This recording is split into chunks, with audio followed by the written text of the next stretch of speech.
Graça e paz. E nós estamos na série Cartas de Paulo. E hoje eu quero compartilhar com vocês a carta de Paulo aos Filipenses. A carta de Paulo aos Filipenses é chamada Carta da Alegria. Aqui nessa carta o apóstolo Paulo fala várias vezes em alegria. Ele começa dizendo no capítulo 1, versículo 4, que sempre se recorda, sempre se lembra dos irmãos da cidade de Filipe, inclusive da igreja de Filipos, sempre se recorda aos filipenses com alegria. Ele diz, depois no capítulo 1, versículo 18 a 19, ele diz que ele está preso, mas ele se alegra, porque os seus sofrimentos, suas prisões, se resultaram em progresso para o Evangelho. Ele chega ao final do capítulo dizendo que espera continuar vivendo e servindo. No capítulo 1, versículo de 25 e 26, ele diz: eu espero continuar vivendo e servindo para a alegria de vocês, para que a alegria de vocês pelo Evangelho se multipliquem. Ele chega no capítulo 2 e fica sabendo a respeito de dificuldades na igreja, de relacionamento entre pessoas, e ele diz: olha, se vocês têm comunhão no Espírito, então completem a minha alegria. Inclusive na hora de exortar a igreja, ele faz uma exortação para a alegria. E no capítulo 2 ele diz ainda: olha, é muito provável que a minha vida esteja sendo oferecida como oferta, como sacrifício, mas eu me alegro e vou continuar me alegrando. E eu convido vocês que se alegrem também. Mesmo na iminência da sua morte, ele diz: eu me alegro. E convido vocês à alegria. Aqui no capítulo 3, ele já começa dizendo: finalmente, no versículo 1, finalmente, alegrem-se no Senhor. Ele vai repetir isso no capítulo 4, versículo 4, alegrem-se no Senhor. E diz outra vez, e digo isto. É como se ele estivesse dizendo: olha, preste atenção na alegria, busquem a Deus com um coração alegre, busquem sua alegria em Deus. Eu não vou deixar de insistir, alegre-se no Senhor. E ele termina dizendo: eu me alegrei muito porque vocês se lembraram de mim e me socorreram nas minhas aflições. As experiências de Paulo nessa carta são experiências de alegria, mas não são experiências de alegria porque ele está em situação de alegria, de viver uma alegria como consequência natural das suas circunstâncias. Não, muito ao contrário. Aqui o que torna a alegria extraordinária e superlativa nessa carta aos Filipenses é que as condições em que ele se encontrava ao escrever essa carta eram condições de absoluta adversidade. Muito provavelmente, ao escrever Filipenses, o apóstolo Paulo está preso na cidade de Éfeso. Ele está encarcerado, ele passa provavelmente 1 ano e meio aprisionado. Ele diz no capítulo 1 que ele está preso por causa de Cristo. No versículo 13, ele diz: estou preso por causa de Cristo. E está preso em Éfeso pela situação romana, prisioneiro, e ele ficava em prisão domiciliar. No caso de Paulo, ele ficava também escoltado por um soldado romano, a chamada guarda de César, ou guarda pretoriana, e ficava algemado a um soldado romano 24 horas por dia. E era responsável por pagar as despesas do seu aprisionamento. Aquilo que o mantia era responsabilidade do prisioneiro, não de Roma que o aprisionava. E ele estava preso em Éfeso ele está preso com uma sensação de que no seu julgamento ele será condenado e será morto. Ele tem a sensação de que sua vida está chegando ao fim, e quando ele escreve sobre essa experiência na cidade de Éfeso, escreve, por exemplo, a igreja de Corinto, na segunda carta, no capítulo 1, ele diz assim: olha, eu percebi que havia uma sentença de morte estabelecida contra mim. E ele chega a dizer que desesperou-se, ou ele perdeu a esperança a respeito da vida. Em outras palavras, ele diz: eu tinha uma sensação profunda que eu ia morrer e que não voltaria a encontrar vocês ali. E ali em Éfeso, ele escreve uma carta falando de alegria. Ele está preso por Éfeso, está preso em Éfeso, e era ali era um grande centro religioso e político. Era religioso porque tinha o grande templo da deusa Diana, a Diana dos Efésios, mas também porque a cidade de Éfeso estava se tornando o centro de adoração ao imperador. E os estudiosos que falam das estratégias missionárias do apóstolo Paulo diz que ele escolhia as grandes cidades porque eram cidades de trânsito. E uma vez o evangelho se estabelecendo em cidades portuárias, cidades que eram linhas comerciais, os que passassem pelas cidades levariam para as suas cidades de origem o evangelho que ouvissem nos grandes centros. E o mais provável era que Paulo escolhia essas cidades para pregar o evangelho, porque essas cidades eram transformadas ou estavam sendo transformadas gradativamente em centros de adoração ao imperador romano. Otávio Augusto, sobrinho sucessor de Júlio César, que estabelece a Pax Romana, assim chamada, período de grande expansão. Otávio Augusto era uma divindade daquele tempo, ou tinha de ser tratado como uma divindade. E quando Paulo chega na cidade de Éfeso, ele anuncia o evangelho. E você sabe, o evangelho que Paulo pregava, o evangelho dizia que Jesus não era apenas o Messias dos judeus, mas aquele Jesus de Nazaré, morto, crucificado, como um criminoso, acusado do crime de sedição contra César, contra o imperador. Esse Jesus de Nazaré, morto, ressuscitou, Deus o trouxe de volta dentre os mortos. Ele não é apenas o Messias de Israel, mas ele é o dono do mundo, é o Senhor da história. E que Paulo está pregando e está invadindo o Império Romano e atravessando as fronteiras étnicas, geográficas, sociais, culturais, econômicas, políticas. Ele está invadindo essas fronteiras, dizendo que Jesus é o dono do mundo, o Senhor da história. E se esse nome de Jesus, e nesse nome de Jesus, todo joelho vai se dobrar, e toda língua vai declarar e professar que Jesus, que Ele é o Senhor. Paulo está dizendo, não é César o imperador, não é o Filho de Deus, não é César o Filho de Deus, não é o imperador César aquele que deve receber a sua lealdade, a sua veneração, a sua dedicação, mas é Jesus Cristo, Senhor. Quando Paulo prega isso, ele prega em relação a César, o imperador também, e quanto mais aos deuses dos povos. E assim que a cidade de Éfeso recebe o testemunho do Evangelho. E aqueles que viviam em volta do templo da deusa Diana e que lucravam com o comércio religioso, as pessoas, com as pequenas peças de artesanato, as réplicas do templo, as imagens da deusa, esses que lucravam com o comércio religioso, eles percebem que o anúncio de Jesus está causando furor e efeito na cidade. E o templo da deusa Diana está esvaziando. Então surge na cidade de Éfeso um grande motim e uma grande acusação contra Paulo. E aí as coisas se misturam.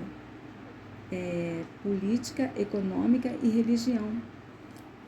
Os interesses econômicos as potências e as forças políticas, as lógicas religiosas. Isso que acontece no mundo hoje, isso que acontece no Brasil hoje não é novidade. Paulo viveu isso de maneira muito categórica. E essa leitura da carta aos Éfesos, aos Coríntios, aos Filipenses, a chamada carta das prisões, as cartas das prisões, a carta da prisão, Filipenses, Éfeso, Colossenses, Filemão, essa leitura dessas cartas mostram como é muito nítido o fato de que a formação de Jesus como Senhor da história, como dono do mundo, essa afirmação tem profundas implicações em todas as estruturas de organizações ou desorganizações de sociedade, as estruturas religiosas, políticas, econômicas, as forças de mobilização cultural. Quando Jesus é apresentado como Senhor, como dono do mundo e como Senhor da história, tudo precisa mudar. E há um abalo nessas situações que os poderosos e aqueles que estão em condições de privilégio e aqueles que estão em condições de vantagens com essa estrutura comercial não gostam e articulam lógicas religiosas, instrumentalizam forças políticas e por causa dos seus interesses, principalmente econômicos, perseguem aqueles que estão promovendo revolução e libertação na base da sociedade. Essa é a situação de Paulo. Jesus Cristo é libertador, aquele que ouve a mensagem de Jesus e aquele que se compromete com a pessoa de Jesus como dono do mundo e Senhor da história, ganha uma potência revolucionária, simplesmente porque crê nesse Senhor, que estabelece outras lógicas, outras formas de estruturação de sociedade e de convivência social. E é isso que acontece com Saulo de Tarso, é isso que acontece com o apóstolo Paulo. Ele está preso em Roma, no capítulo 1, versículo 13, estou na prisão por causa de Cristo. Ele usa essa expressão, eu sou prisioneiro de Cristo, e eu sou prisioneiro e eu enfrento as feras, as bestas do mundo espiritual, e eu enfrento os poderes políticos, eu enfrento o imperador, eu enfrento esse império maldito romano, eu enfrento todas essas potências que se agigantam contra mim e eu sinto que a minha vida vai sucumbir diante de toda essa pressão. Há uma sensação de morte contra mim e eu não tenho muita esperança de sair vivo depois de ser julgado.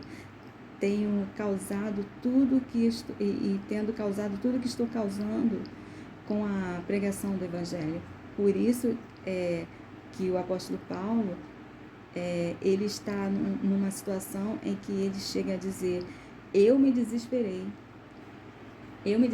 da vida, e ele tem todas as condições em olhando para o seu futuro. Se ele imagina um túnel onde ele vai atravessar essa escuridão, e é assim que ele encara a sua prisão em Éfeso, começando a atravessar uma escuridão, ele diz, eu não vejo uma luz no final do túnel. Eu estou sofrendo, ele diz, eu estou sofrendo. Ele chega a dizer, no capítulo 3, versículo 19, quanto a estes, o seu destino é a perdição, o seu Deus é o estômago, e tem orgulho do que é vergonhoso. Eles só pensam nas coisas terrenas. Ele diz, o meu corpo está humilhado. E aí ele está falando do que ele foi. Ele passou fome, ele passou frio, ele foi chicoteado, ele foi torturado, o seu corpo está quebrado. Ele foi profundamente machucado fisicamente, emocionalmente, e ele diz, eu não estou enxergando uma luz. Essa situação, essa circunstância do apóstolo Paulo, guardada todas as proporções, é uma situação que poderia levar alguém a desistir da vida. porque quando se fala em suicídio, fala-se muito de uma realidade que envolve uma pessoa e os estudiosos, os que cuidam de pessoas que vivem este flagelo, a sombra da morte, eles dizem que o contexto do suicídio tem 3 características: desespero, desamparo e desesperança. Desespero, desamparo, desesperança. O desespero no sentido de um arrebatamento de todas as suas faculdades racionais e emocionais. O desespero, que arrebata você do seu juízo, faz com que você enxergue a realidade de maneira turva, faz com que você tenha um comprometimento das suas faculdades e habilidades e capacidades emocionais, da sua volição fica comprometida. O desespero faz você agir impulsivamente, faz você agir sem pensar, faz você agir translocadamente. Isto é, agir de um jeito que você não agiria se estivesse num pleno juízo, no domínio das suas faculdades mentais, psíquicas e emocionais. O desespero, ele causa isso. O desamparo, a sensação de estar sozinho ou sozinha, ninguém me entende, ninguém me compreende, ninguém me estende a mão, ninguém pode me oferecer ajuda. Na verdade, não há ajuda que possa ser disponibilizada para mim. Eu olho no túnel por onde eu estou atravessando essa sombra de morte da minha vida, eu olho lá e não vejo saída. Isto é, eu não tenho esperança de mudança dessa situação. Eu estou desamparado, eu estou sozinho, sem ajuda, e a sensação que tenho é que isso vai se prolongar e eu não tenho esperança de mudança ali. Então, a desesperança, o desespero, o desamparo, essa é uma condição que o Paulo está vivendo.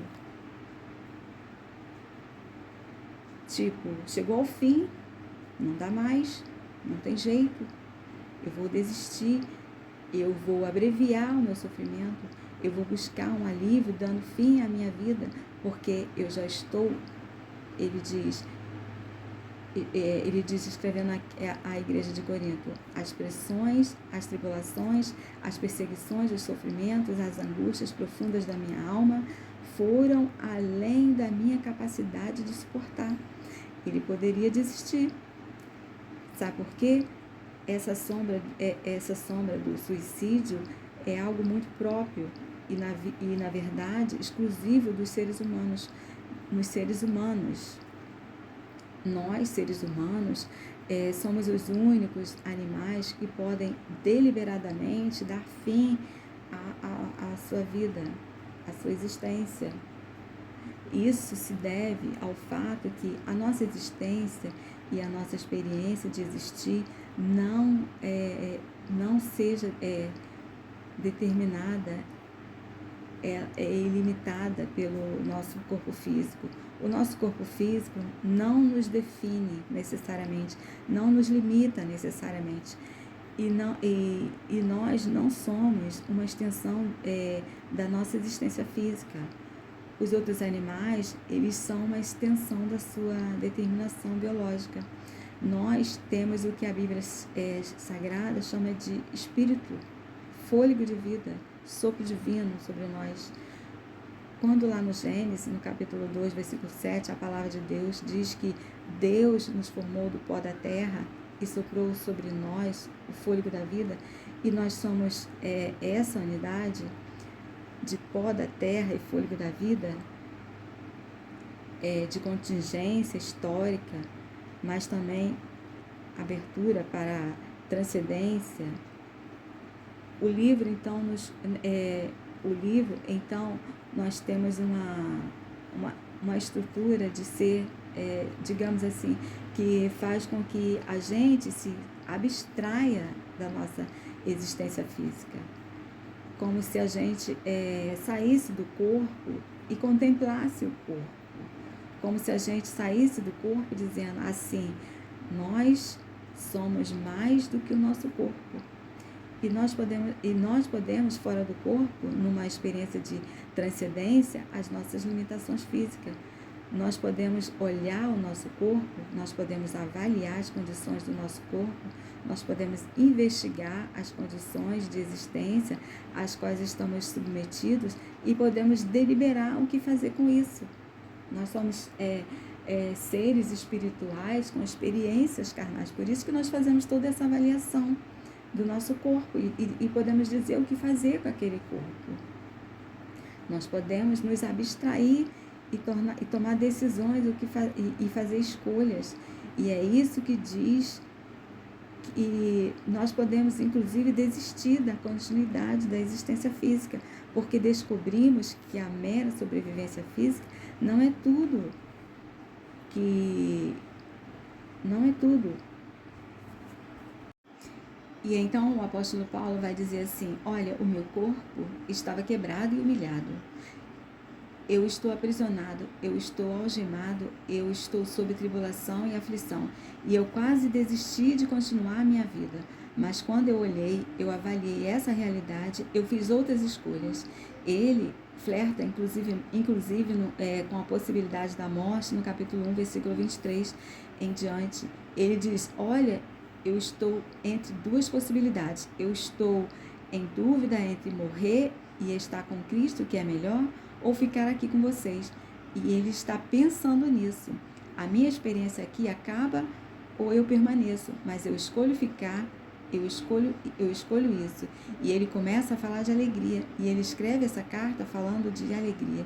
E a pergunta que a gente faz é: como é que um homem chega no limite da sua capacidade de suportar o peso da vida? Como é que o homem chega no limite de estreitamento da experiência de optar por viver e viver alegre? O que acontece com esse homem? O que ele enxerga? O que o mobiliza no que ele crê? O que o sustenta? Esse homem, o que sustenta esse homem na vida? Essa é a grande questão. E tem duas respostas. A primeira é a resposta mais simples. Essa carta aos Filipenses é uma carta, a carta que ele escreve em gratidão ao fato de que os filipenses se lembraram de Paulo, se lembraram dele, Paulo, e o enviaram a Epafrodito. Então, Epafrodito vai até a cidade de Éfeso, vai em procura de Paulo, vai em busca de Paulo e chega trazendo uma generosa oferta e trazendo cuidados para ele, Paulo. E a chegada de Epafrodito é um grande alívio, é um grande motivo de alegria para ele, Paulo. E ele diz, inclusive, no capítulo 4, versículo 10, alegro-me grandemente no Senhor, porque finalmente vocês renovaram esse seu interesse por mim. E você sabe, se a situação limite da existência é desespero, desamparo, desesperança, essa chegada de Epafrodito dizendo: Paulo, você não está sozinho, você é amado, você é querido, você importa, as pessoas estão com saudade de você, as pessoas estão orando a Deus por você, as pessoas se mobilizaram para cuidar de você, elas mandaram presentes, elas mandaram ofertas, e eu sou o portador desse amor da igreja de Filipos para com a sua vida. Aqui eu vejo o cuidado de Deus para com o seu filho. Essa presença de alguém como Epafrodito na vida de Paulo, na sua prisão, essa presença é uma presença sacramental, é a própria presença de Cristo. Aí eu digo para você, saia do seu desespero, venha para o amparo de Deus, olhe para o futuro com esperança. Essa esperança de Epafrodito traz tudo isso para o coração de Paulo, mas há algo mais na vida de Paulo que faz com que ele opte pela vida, e opte pela vida alegre, opte pela vida de celebração em Cristo, que antecede a chegada de Epafrodito, porque essa consciência desse apóstolo para escrever essa carta é o coração, e eu acho que é o coração de Filipenses, inclusive no capítulo 2, essa consciência do apóstolo Paulo para escrever essa carta, é o coração de Filipenses, no capítulo 2, começando no versículo 5 e indo até o 11, quando o apóstolo Paulo diz assim: olha, pense do mesmo modo que Cristo Jesus, nosso Senhor, pensou. Tenham a mesma atitude para com a vida que Cristo teve, que Jesus Cristo teve. Isto é, assemelhem-se a Cristo, vivam como Cristo, sejam Cristo. E nesse capítulo 2 de Filipenses, o apóstolo Paulo fala, ele diz que Jesus, sendo em forma de Deus, sendo igual a Deus, isto é, sendo Deus, sendo um com Deus, não considerou essa sua decisão, status, essa sua decisão ontológica, isso como ele é sendo Deus, ele não considerou algo que devia apegar-se como algo que devia estar agarrado em benefício de si mesmo, mas ele se esvaziou e se tornou forma de servo e fez semelhante aos homens, se fez humano, se fez ser humano, e isso é ser servo. E aqui ele revela o que é ser Deus e o que é ser igual a Deus, porque a grande questão aqui de Filipenses é o que é ser igual a Deus. E há na Bíblia Sagrada pelo menos 2 modelos do que é ser igual a Deus. Um modelo começa lá no Gênesis. Adão quer ser igual a Deus. Adão quer transcender a sua condição de criatura e de dependência de Deus e de servo de Deus, porque ser homem, ser humano, é ser servo. Mas ele se revolta com esse ser servo e ele não quer ser servo, ele quer ser Deus. Então, ele tem a ambição de ser igual a Deus. Esse é o paradigma de Gênesis 3, a revelação de que chamamos pecado original. A serpente diz, esse fruto aqui é agradável aos olhos para você ser igual a Deus. Então, Adão tem a pretensão de ser igual a Deus. César tem a pretensão de ser igual a Deus, ser adorado como Deus, ser venerado como Deus. E ser venerado e adorado como Deus na sua percepção de César, de todos outros tiranos e de todos os outros abusadores e imperialistas, na visão de todos eles, ser igual a Deus é ser adorado como Deus, é ser domínio e usar tudo e todos em benefício de si mesmo, em benefício dos seus próprios interesses. Ali na cidade de Roma, de Éfeso, o Paulo fica sabendo que tem um pessoal que, por causa das prisões dele, começou a pregar o evangelho também. E Paulo diz assim: mas esse pessoal está movido por vaidade, por interesses mesquinhos, está movido pelos seus sentimentos de pó. Eles estão fazendo isso não por causa de Cristo ou do evangelho, mas por causa de si mesmo.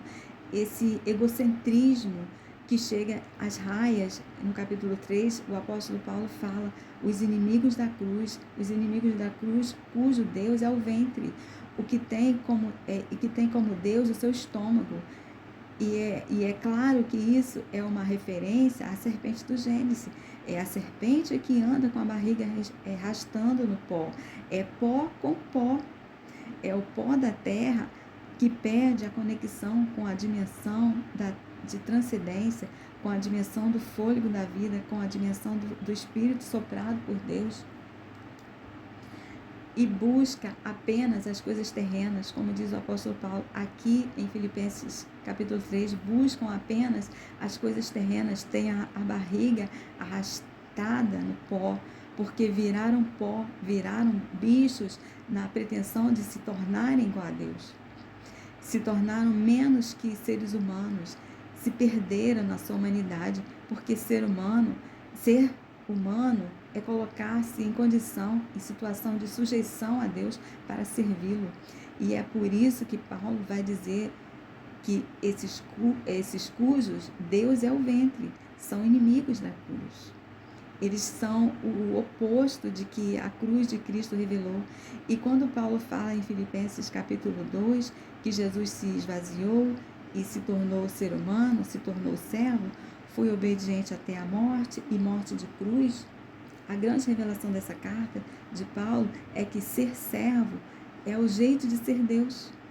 O que o esvaziamento de Jesus para tornar-se humano, para identificar-se com nossa dor, para identificar-se com o nosso sofrimento, com o nosso padecimento, com a nossa condição humana de miserabilidade, essa vinda de Jesus, esse esvaziamento, essa abnegação, esse sair de si para vir ao nosso encontro, essa não é uma forma de deixar de ser Deus, mas é a mais absoluta e verdadeira autorrevelação do que é ser Deus e do que é ser igual a Deus.